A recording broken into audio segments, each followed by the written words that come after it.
Hey guys, what's up? This is Vinay Haritwal and welcome to my YouTube channel. Exam को बहुत कम time बाकी है और इस बार कंपटीशन का लेवल काफ़ी हाई होने वाला है क्योंकि पिछला अटेम्प्ट हुआ नहीं और लोग भरे पड़े हैं एग्जाम देने के लिए. So there you are going out to compete people who might have revised the syllabus I think almost 10 of the times. ऐसे लोग भी आएंगे आपके साथ एग्जाम देने जो दसों बार वो सब्जेक्ट को पढ़ चुके होंगे. तो किस तरीके से हम स्मार्टली वर्क करें कि इतने कम टाइम में हम ये इंश्योर कर पाए कि हमारा एग्जाम निकले. अभी कम वक्त को ध्यान में रखते हुए I have plan 2 times revision जो कि नॉर्मल आने वाले दिनों में होगा और एक रिवीजन जो एग्जाम से पहले आपको करना है. कंप्लीट डिटेल वीडियो है, क्या करना है क्या नहीं करना है, कितने घंटे पढ़ना है, किस तरीके से क्या पढ़ना है, किसको पहले लेना है, सब कुछ यहाँ पे बताया गया है. ठीक है, तो वीडियो के एंड तक बने रहें, एक डायरी पेन ले ले और शुरू कर ले. सबसे पहले how to prepare for CA foundation.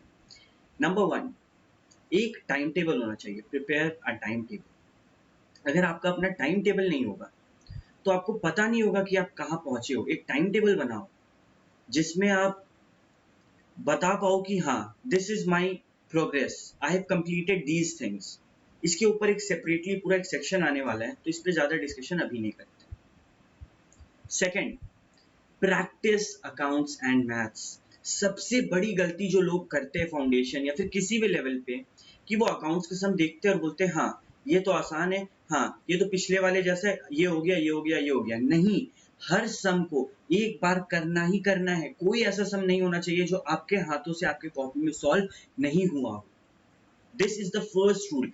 Her some minimum एक बार करना है और जिस सम में डाउट है उसको टिक मार के रखो. एक डायरी अलग से मेंटेन करो जिसमें हर सब्जेक्ट का डाउट हो और उस सब्जेक्ट में लिख दो पेज नंबर इतने में मेरे को इस सम में ये डाउट है. अपने टीचर से पूछो, रिसर्च करो और एग्जाम से पहले वो डाउट तो जरूर देख के जाना. ठीक है, तो मैथ्स अकाउंट का यही अप्रोच होना चाहिए कि हम सारा डाउट्स को सर्कल करेंगे, उसको अलग से कॉपी में लिखेंगे और टाइम टू टाइम मॉनिटर करेंगे वो डाउट क्लियर हुआ कि नहीं. और वो जो इम्पोर्टेंट है उसको भी उस डायरी में लिखना ताकि एग्जाम के एक दिन पहले जब तुम्हें एक दिन की छुट्टी मिले तो you will be ready with a compact size of syllabus. CA का जो सिलेबस होता है ना वो बहुत वास्ट है, एक ओशियन के टाइप का है, समुद्र टाइप का. और पूरा एक दिन में करना is the challenge. CA course tough नहीं है. सीए कोर्स का जो सिलेबस है उसको कॉम्पैक्ट करके यहाँ पे रखना टफ है. और जो बच्चा ये कर लिया ना वही सीए का एग्जाम पास कर सकता है. तो अकाउंट्स और मैथ्स ये दो सब्जेक्ट को प्रैक्टिस करना है कॉपी में अच्छे से. फिर आते हैं law and eco. Law and eco I won't say कि तुम बैठ के प्रैक्टिस करो, लेकिन लॉ का एक स्टैंडर्ड फॉर्मेट होता है आंसर देने का, इको का एक स्टैंडर्ड फॉर्मेट होता है, उसको तुम उसके ऊपर रिसर्च करो. एमटीपीज देखो, आरटीपीज देखो, प्रीवियस ईयर क्वेश्चन पेपर्स देखो और उस पर रिसर्च करो. अभी लॉ और इको का सबसे बड़ा प्रॉब्लम जो तुम लोग फेस करता होगा कि भैया याद तो करते हैं लेकिन भूल जाते हैं. तो इसका यही सोल्यूशन है कि लॉ का जितना भी इंपॉर्टेंट पॉइंट्स है उसको रफली एक कॉपी में तुम लोग नोट्स बना लो. ठीक है, और टाइम टू टाइम वो नोट्स को देखो. In fact what I will recommend कि मैथ्स और लॉ ये दोनों का ना एक पतला सा कॉपी बना. लॉ में क्या, हर सेक्शन को मतलब for example Indian contract act अपन ये पढ़ रहे हैं तो एक साइड सारा सेक्शन और एक साइड सारा प्रोविजन क्रोनोलॉजिकली, ठीक है, सीरीज वाइज में लिख दो. अब डेली ब्रश कर रहे हैं उस टाइम देख लिए, खाना के बाद वॉक कर रहे हैं उस टाइम देख लिए. इस तरीके से डेली डेली बेसिस पे लॉ एंड मैथ्स, मैथ्स का फॉर्मूला और लॉ का सेक्शंस, लॉ का इंपॉर्टेंट केस स्टडीज याद करते रहो. इको में कुछ याद नहीं हो रहा तो इसी तरीके से रिपीटेशन से याद करो. अगर कुछ भूल रहे हो मतलब तुम्हारा दिमाग उसको अभी कैच नहीं किया है. ठीक है, एबीसीडी भूले नहीं भैया, क्यों भैया, कैच कर चुका है दिमाग. हम लोग रिवाइज करते रहते हैं, इंग्लिश बोलते रहते हैं बट क ख ग बहुत जन नहीं बोल पाता आज भी. क्यों? क्योंकि भैया रिवाइज नहीं किया time to time. So make sure कि तुम टाइम टू टाइम लॉ और इको बड़े बड़े सब्जेक्ट को रिवाइज करो और अकाउंट्स एंड मैथ्स प्रैक्टिस करो. अगला बहुत इंपॉर्टेंट हिस्सा आता है कैलकुलेटर. ठीक है, एक कैलकुलेटर रखो गाइस, बस एक कैलकुलेटर, और उस पर अपना हाथ साफ कर लो. एक एक्स्ट्रा कैलकुलेटर स्पेयर में रखो बट जिस कैलकुलेटर में हाथ अच्छे से काम करता है, हैंडी होना चाहिए कैलकुलेटर कि आंख बंद करे फिर भी कर पाए, कॉन्फिडेंस होना चाहिए. एग्जाम में तुम नंबर्स देखने पे और ये श्योर करने पे कि the digits you have typed is correct वक्त बर्बाद नहीं कर सकते. तो एक कैलकुलेटर रखो और एक ही टाइप का पेन यूज करो. ठीक है, ताकि एग्जाम में हम लोग उसके साथ कंसिस्टेंट हो। अभी जिस तरीके से गाइडलाइंस इशू हो सकता है कि कोविड के सिचुएशन को देखते हुए तुम लोग को हाथ में ग्लव्स पहन के लिखना पड़े। तो अगर वैसा कोई पक्का डिसीजन हो रहा है गवर्नमेंट का, तो आई विल रिकमेंड कि ग्लव्स पहन के लिख के प्रैक्टिस करो, क्योंकि वहां पे एग्जाम हॉल में जाते ही अगर तुम वो चीज करोगे तो it will be very harmful for all of you, वो एफिशिएंसी नहीं होगा। Next, take short breaks. अभी कुछ लोग ना बहुत अच्छे होते हैं, बहुत अच्छे अच्छे आज तक पढ़ते हैं, लेकिन लगातार पढ़ते हैं और फिर बोलते हैं भैया याद नहीं होता है। दिमाग है, दिमाग को टाइम दो। दिमाग का भी, हमारा बॉडी का भी बैटरी जो होता है वो लो होता है। छोटा छोटा ब्रेक लो। उस ब्रेक में क्या करना है, गाना सुनो, प्लीज प्लीज गाना सुनो उस ब्रेक में। जाओ बाहर, छत चल जाओ, बालकनी चल जाओ, गार्डन चल जाओ, बाहर फ्रेश एयर लो उस टाइम, क्योंकि हमारा बॉडी जो है ना वो बहुत देर से स्ट्रेस में। तो फिर फेसबुक और इंस्टाग्राम चला के उसको स्ट्रेस मत दो please. Fresh air low, mind को फ्रेश रखो। उसके बाद रिवीजन कितना टाइम करना भैया, अभी तुम लोग का ट्यूशन के साथ साथ एक रिवीजन हो चुका है, उसके अलावा 3 रिवीजन करना है। अभी जो टाइम टेबल इस वीडियो के एंड में तीनों रिवीजन का उसमें पूरा अच्छे से बता दिया। अभी अगला पॉइंट जो है MTP RTP past years. MTP मतलब मॉक टेस्ट पेपर, आरटीपी मतलब रिवीजन टेस्ट पेपर और पास्ट ईयर्स के क्वेश्चंस। भैया ये कहाँ मिलेगा? नीचे डिस्क्रिप्शन में टेलीग्राम का एक लिंक है, उसमें मैसेज करना। I will send you personally all the PDFs over there, और I send the link over there जहां से तुम लोग आराम से डाउनलोड कर सकते हो। आईसीआई का लिंक भी आपको डिस्क्रिप्शन में दे दूंगा, जहां से डायरेक्ट आप डाउनलोड कर सकते हो। अगला पॉइंट जो बहुत से स्टूडेंट्स इग्नोर करते हैं, sleep. Sleep is the most crucial point. जब हम सोते हैं ना, हमारे दिमाग का सारा इंफॉर्मेशन उस टाइम प्रोसेस होने लगता है अच्छे से। तो जब भी सोने जाओ, एक चीज का ध्यान रखना कि सोने से 1 घंटे पहले तुमको फोन ना छोड़ देना है। फोन उस टाइम यूज नहीं करना है, ठीक है? अगर कोई नोवेल है तो वो पढ़ लो, कुछ रिवीजन करना है वो कर लो, बट नींद आने से 1 घंटे पहले सब कुछ छोड़ दो।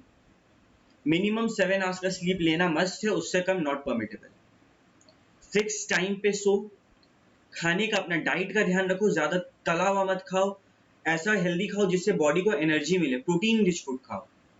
और अगर पावर नैप जैसे होता है ना, दोपहर में एक छोटा सा नींद आधा 1 घंटे का अगर ले रहे हो और उसके बाद जब जग रहे हो तो फ्रेश फील कर रहे हो तभी लेना। बहुत लोग का क्या होता है, जब वो जगते हैं ना और आलस फील होने लगता है, लेजी फील होने लगता है, उस टाइम पे मत लो। शाम में कॉफी ब्रेक, टी ब्रेक जरूर से लो।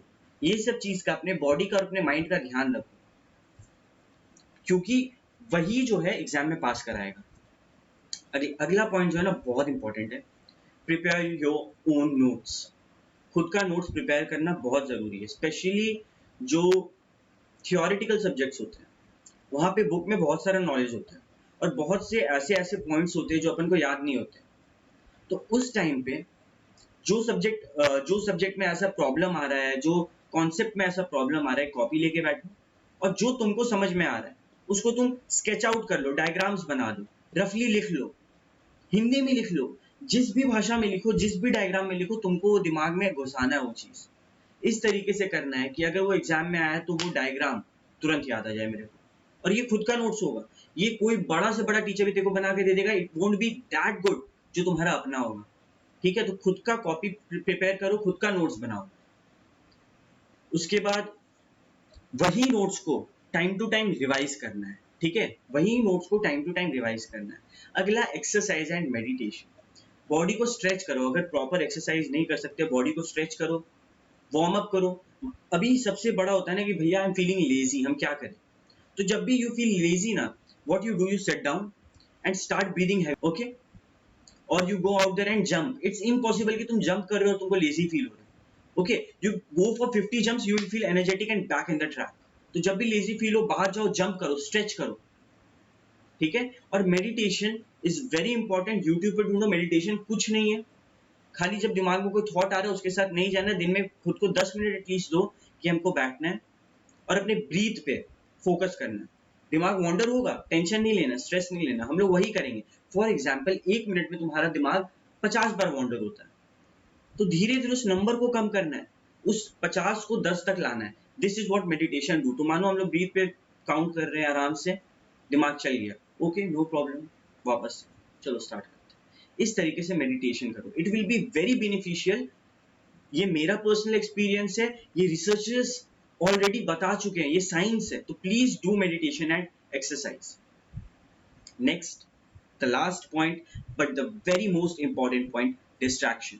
डिस्ट्रैक्शन में नहीं फंसना है, कंसिस्टेंट रहना है। बहुत जन होता है 2-3 दिन पढ़ पाते हैं, उसके बाद ब्रेक ऑफ हो जाता है, नहीं आना है, वो ब्रेक ऑफ आने ही नहीं देना है, रिकॉर्ड बनाना है अपने को। ठीक है, देखो सीए एक ऐसा कोर्स है, अगर तुम डिस्ट्रैक्ट हो रहे हो तो कुछ नहीं हो पाएगा। यहाँ पे कंसिस्टेंसी चाहिए। तुमको ये नहीं बोला जा रहा कि तुम 4 महीना तक लगातार पढ़ते रहो, दुनियादारी से कट जाओ, लेकिन एटलीस्ट तुमको 2 महीना तो देना ही होगा। तो डिस्ट्रैक्शन से दूर हटो, कंसिस्टेंट रहो। डिस्ट्रैक्शन सबसे बड़ा है मोबाइल फोन। मोबाइल फोन को ऑफ करो जब तुम पढ़ने बैठ रहे हो। Please please please mobile phone को ऑफ करके रख दो जब तुम पढ़ने बैठ रहे हो। ठीक है, अब आते हैं इस वीडियो के अगले हिस्से में, जो कि है how to make the time table. Time table कैसे बनाए भैया? तो सबसे पहले डायरी में लिख लो कितना दिन बाकी है। अप्रोक्सीमेटली आई टेक के तुम्हारा 50 डेज बाकी है। इस 50 डेज में कुछ लोग का कोचिंग भी बाकी होगा, तो जिनका कोचिंग बाकी है कोई दिक्कत नहीं, 4 घंटा 5 घंटा से ज्यादा का कोचिंग दिन में होता नहीं है। उस कोचिंग के अलावा you have to give at least 10 hours every day. मेरे बात को ध्यान से सुनना, कोचिंग के अलावा 10 घंटा डेली खुद को दो, खुद के पढ़ाई को। बहुत ज्यादा लग रहा है तो ये कोर्स छोड़ दो, तुम इस कोर्स के लिए नहीं बने, तुम हार्डवर्क के लिए नहीं बने, क्लियर बात। ठीक है, मेहनत करना होगा तभी ये डिग्री मिलेगा, ये 2 लेटर का वैल्यू है इसके कारण। You give consistent time to this course, इसीलिए इसका वैल्यू है। तो total 4 subject, accounts, law, eco, maths. Eco के साथ बीसीआर और बीसीके भी है, मैथ्स के साथ एलआर और स्टैट्स भी है। सबका हम डिटेल कंपैरिजन यहाँ पे नहीं करेंगे, हम सिर्फ इतना बताएंगे किस सब्जेक्ट को कितना टाइम देना है। सबसे पहले फर्स्ट 15 डेज 10 घंटे के हिसाब से अगर देखें तो 4 घंटा इकोनॉमिक्स को दो, 5 घंटा मैथ्स को दो और 1 से 2 घंटा बीसीके और बीसीआर को दो। पहले 15 दिन अगर तुम सोच रहे हो कि हम 15 दिन लंबा बीसीके लेके जाए तो नहीं होगा। बीसीके काफी छोटा सब्जेक्ट है और काफी आसान है। बीसीके में बुक का ज्ञान बैठ के याद करने का जरूरत ही नहीं है। जो इंपॉर्टेंट है, जो इंपॉर्टेंट मार्क किया हुआ है, अगर नहीं किया हो तो मार्क करो और इंपॉर्टेंट याद करो।